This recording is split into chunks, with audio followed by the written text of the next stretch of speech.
Olá, espero que esteja tudo bem com você.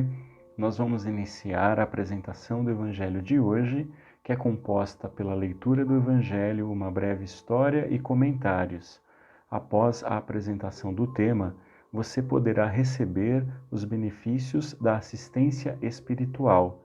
Procure se manter em um ambiente tranquilo e acompanhe os vídeos seguintes para que os anjos da guarda possam aplicar o passe espiritual e fluidificar a sua água. Muita paz.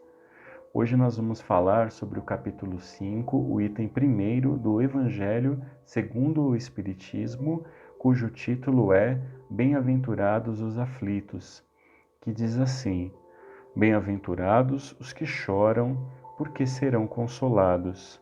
Bem-aventurados os que têm fome e sede de justiça, porque serão fartos. Bem-aventurados os que padecem perseguição por amor da justiça, porque deles é o reino dos céus. Esta passagem está no Evangelho de Mateus, no capítulo 5, versículos 5, 6 e 10. Nós vamos conhecer hoje a história de uma mulher extraordinária. Helen Keller nasceu em 1880 nos Estados Unidos.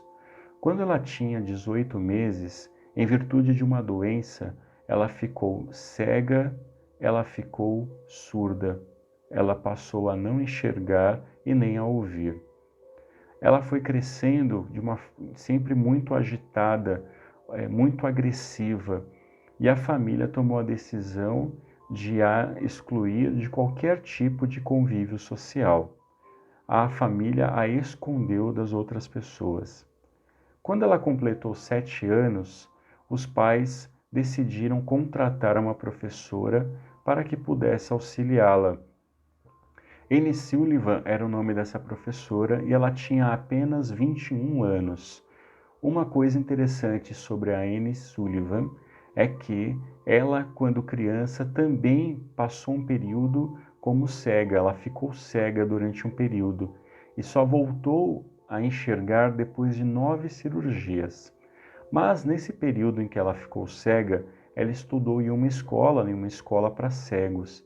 E isso a habilitaria, segundo os pais, a auxiliar aquela menina, Ellen, que não podia nem enxergar e nem ouvir.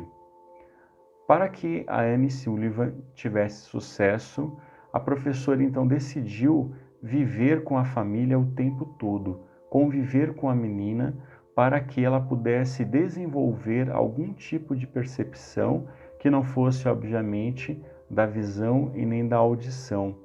A estratégia da professora seria tentar se comunicar com a Ellen por meio do tato.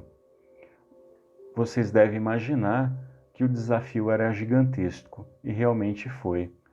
Uma certa tarde em que a Ellen estava perto de uma bica de água, com a mão estendida sobre a água que corria, a professora teve a ideia de escrever o nome água, em inglês obviamente, na outra mão da menina.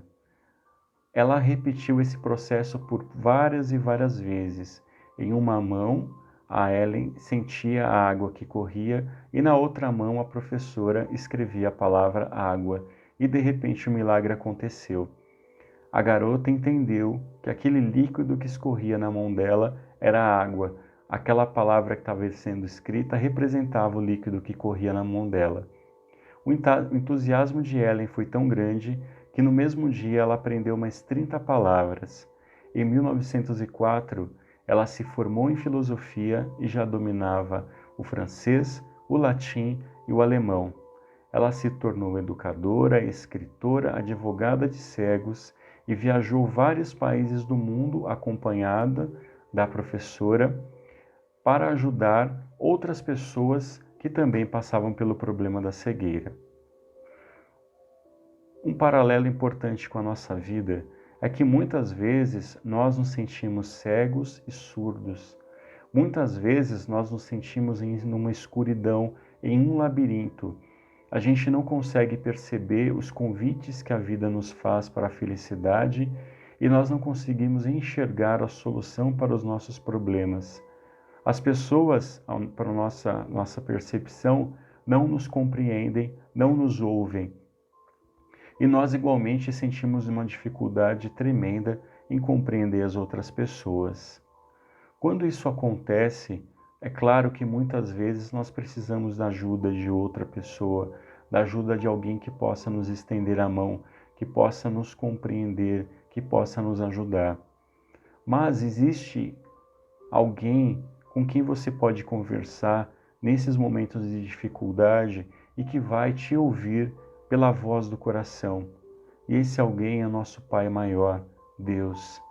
Por isso, quando você se sentir inseguro, quando você se sentir preso em um labirinto, quando você se sentir em uma escuridão com medo do que possa lhe acontecer, não se esqueça de que Deus está com você, de que Deus está ao seu lado.